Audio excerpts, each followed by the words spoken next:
guys, thank you for coming, and thank you everyone for being on time. And I'm the one who's late. So this panel is going to be about pop-up cities and also the entire movement. So, yeah, the concept pop-up city, I think most people have been hearing about around, especially last month in Chiang Mai. And a lot of people have been asking me like, what does pop-up city actually mean? So this is actually not a new concept. It has been around for hundreds of years. Not this word, but this temporary, long-term gathering of large group of people and experimenting new social norms, experimenting new technology and culture. For example, things like in the past we have the Burning Man, the World Fair, Olympic Village, so many more. And last year, Vitalik initiated a new movement called ZuThailand Pop-Up Cities. And it's been a year. There's so many experiments that have spun out from the initial ZuThailand movement and now to the amazing leaders here doing things. So, yeah, so my first question for everyone is, can you give a quick introduction of what's about yourself, also about your project? Hi, I'm Lara. My main job, I'm engineer at the Ethereum Foundation, and I'm initiator of Invisible Garden. That is one of the pop-up cities that we had in Chiang Mai. That is kind of focused on helping new developers into the Ethereum and CKP world.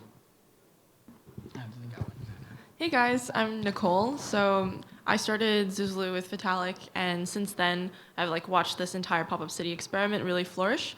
And now I'm hosting ZuThailand, which will be the second event I've done since that one. R1 is meant to be very open-ended. I want to almost open source what it's like to build a pop-up city, get people involved, how you can contribute. So if you're interested in learning more, we'll elaborate a bit more later. Hi, I'm Audrey, and also the initiator of ShanhaiWoo. And ShanhaiWoo, actually, we organized the second ShanhaiWoo in Chiang Mai last month. They are in Chiang Mai. And ShanhaiWoo, we organized the first ShanhaiWoo in mainland China last August. And I think ShanhaiWoo is the first ZuThailand-inspired pop-up cities. And we also got a lot of advice from Nicole, when we start the ShanhaiWoo. For ShanhaiWoo, it's more like we mostly it's like the general pop-up cities and help people to understand what is crypto value, and help them to onboard the crypto world. Cool. So my first question will be for Leo. Coming from EF and from PSC, transitioning from a ZK developer to now a social experiment leader, what's your vision for Invisible Garden, but also what your experience from the PSC, from EF has shaped? How does it shape it? Yeah, so my perspective from my job, from my work as engineer is like to build the infinite garden and to kind of make it explore. We're going to need an unbound number of engineers and developers with Ethereum and CKP knowledge. So kind of like that's the motivation and the raison d'être the Invisible Garden, how we kind of facilitate and make this happen in a smooth way. And I guess I found the reason from there, but the experience and the executing is completely different than the actual job of an engineer. And I mean, team is very kind of working as a team is very important for both things.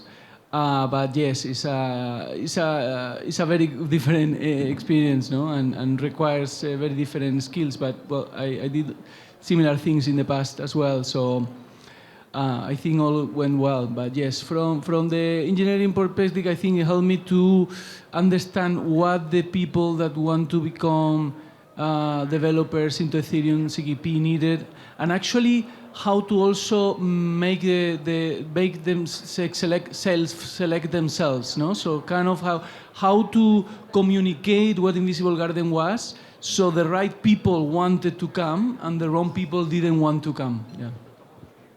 And for Nicole, so as the core member of ZuThailand and working closely with Vitalik, and after a year of participating, supporting, and connecting individuals from the pop-up city community, what was the original vision of ZuThailand, but also what has been changed after this whole year of supporting and now back in the game. What has changed and how that shaped the upcoming ZuThailand.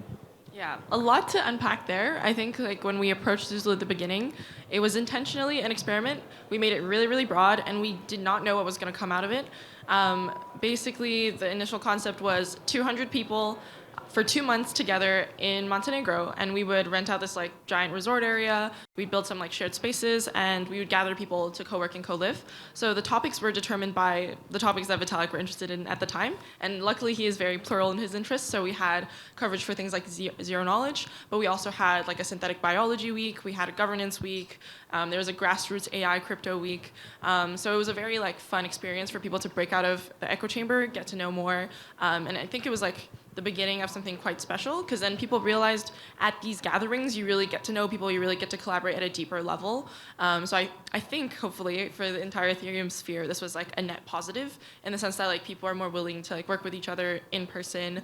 You kind of break down the barriers of being so globally distributed. You actually get to really meet up for the first time. The concept there is like pick a place that's visa friendly and make it accessible for everyone to go. So now we're like, I think like we're pretty happy with the outcome so far. At least there's been 20 plus pop-ups this year. One in Zoo, Georgia, that was very focused on DIAC. There was one in Zanzibar and Argentina that like Sun helped organize. There's been so many around the world. They're all specializing in different things. So that's been exciting. It's like we've scaled. And the whole movement was meant to be like, there's going to be experts of legal engineering, experts of social engineering, people who can do the actual tech side of things. So it's very cool to see all these people get involved. ZuThailand is this time trying to do a bit more of the meta governance, trying to get the conversation very open-ended, because I feel like Zuzulu is very inaccessible in its current form. No one really knows what it is. No one knows how they can get involved. So that's like one thing I really want to solve. And another is we want to focus on tech builders, since we're already at DevCon. It's happening right after DevCon. So it's the first time a lot of like ETH core devs or people that typically don't travel are going to be out. So conveniently, we're doing a tech-focused build right after that. So yeah, if you're interested in getting involved in ZuThailand, we're happening right after after DevCon, so in a few days. Stay. And now, question for Audrey. So ShanhaiWoo is actually the first pop-up city after Zalu, and now originally it happened in mainland China, and now the second version it happened in Chiang Mai, which faces a more international audience. So what was the reason behind the first initial ShanhaiWoo, and what has changed after the whole second ShanhaiWoo, which is facing the international audience, and what you've learned from that you're going to bring to the future? Yeah, actually at first for last year, ShanhaiWoo just want to establish a serious place that people, Chinese-speaking community could discuss about the tech and ideas which is very important, because for my perspective, during the COVID, lots of the bridge and the communication between East and West, there are lots of problems in that. That's why we organized the first ShanhaiWoo last August in mainland China. And at that time, lots of Chinese developers come to, we organized the first ShanhaiWoo in a ski resort. It's more like Zuzalo style. And there's nothing around 3 kilometers around. That's why people could just live there and have a very strong bonding for each other. And later they joined lots of different pop-up cities, no matter the mall last year, and also the Connect Edge City, lots of them.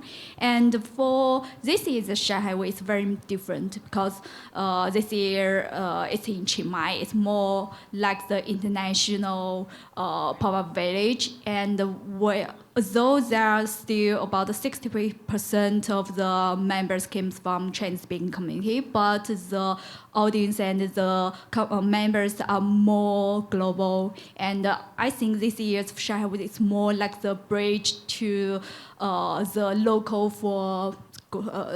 with the global, because lots of pop-up cities, I think there are tons of pop-up cities last month in Chiang Mai. That's why, yeah, we also have a good good collaboration between City and ShanhaiWoo, yeah. Because ShanhaiWoo is more like the journal. We have the different topics, no matter it's tech, no matter the philosophy. That's why we also want to bring a lot of traditional wisdom in the Asia community, in the culture to the Western world.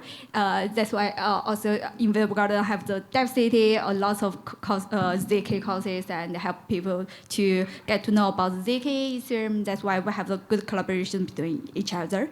And I think after this year's ShanhaiWoo, I think during the last months, there are lots of things happen in Chiang Mai, and lots of pop-up cities still lots of things happen in there, and lots of new challenges and new solutions in development. Yeah.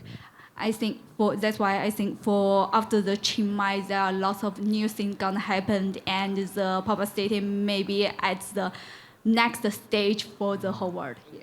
Awesome. I like the last phrase. Pop-up city is the next stage of the whole world. So back to Leo. The question is: so Invisible Garden, the past month was focusing more on educational, but in future, for Invisible Garden, like what is your vision that what more other positive impact can Invisible Garden or pop-up city community in general can bring to society? Yes, so at the Invisible Garden level, regarding Invisible Garden, I think, yes, we are going to keep focusing on the kind of the same mission and concept, no?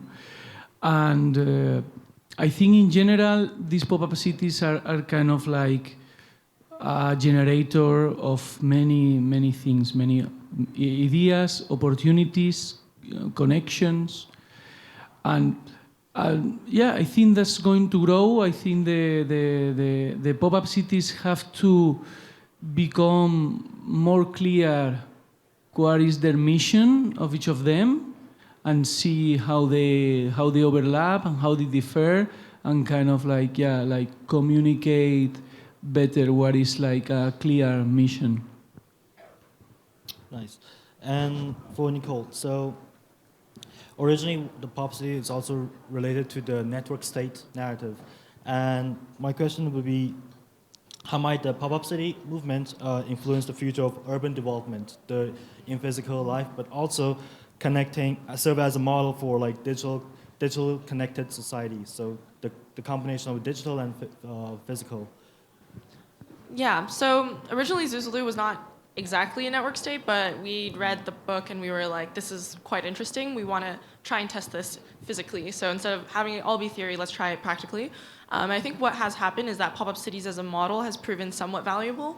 A lot of different movements that have previously existed, like Praxis, like Prospera, and Network States, they've decided to do their own pop-ups as inspired by ZuThailand, because it's a great way for community building to get your initial core audience and to jam with your core contributors. So we've seen that like Praxis did a 2-day pop-up, Network States did, like they're currently doing the network school for a whole 3 months.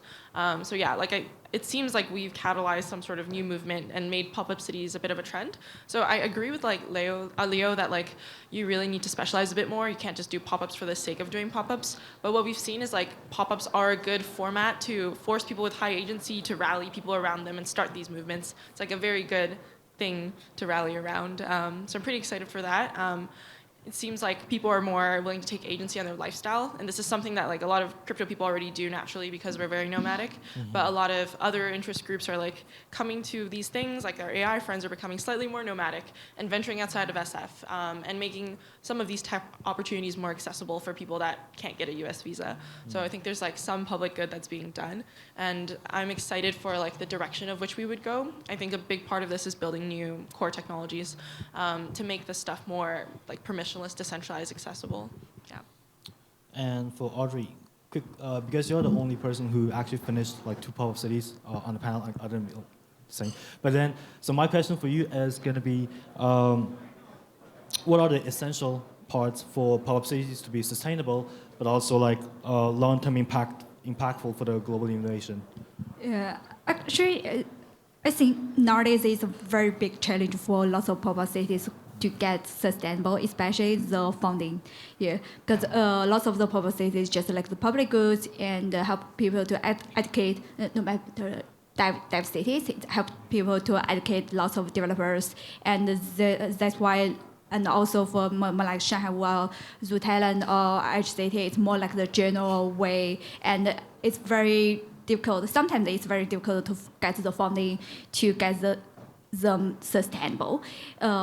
I think nowadays each proper cities are trying to find a way to get sustainable, no matter to have the sustainable cash flow or business to help continue the sustainable of proper cities.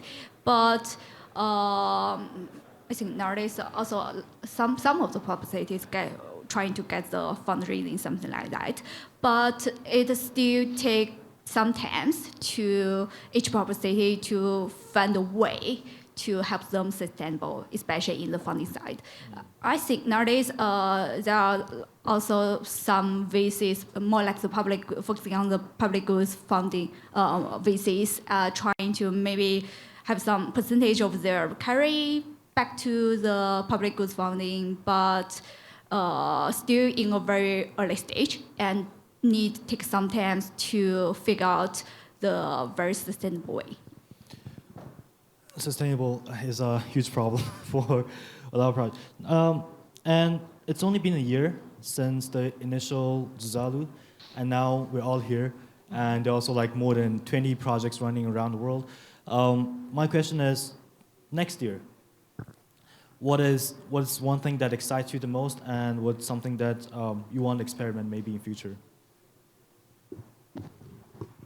So our next step in Invisible Garden next year is going to be in Costa Rica around April, May, and I want to invite everyone, the Moo, ZuThailand, and ShanhaiWoo also to come to Costa Rica. Perhaps if we could do something like in Chiang Mai, exciting there, and kind of like making a similar experience for people from the other side of the world.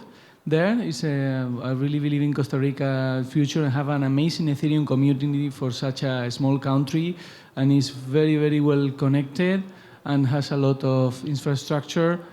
And yes, that's kind of the goal. Then we will repeat in Chiang Mai, but when, I guess it depends on DevConnect plan, and we will have an eye on DevConnect to see when repeat in Chiang Mai. And we are actually thinking already about 2026, kind of like the what will happen. That probably will be more if the success continues. Yeah.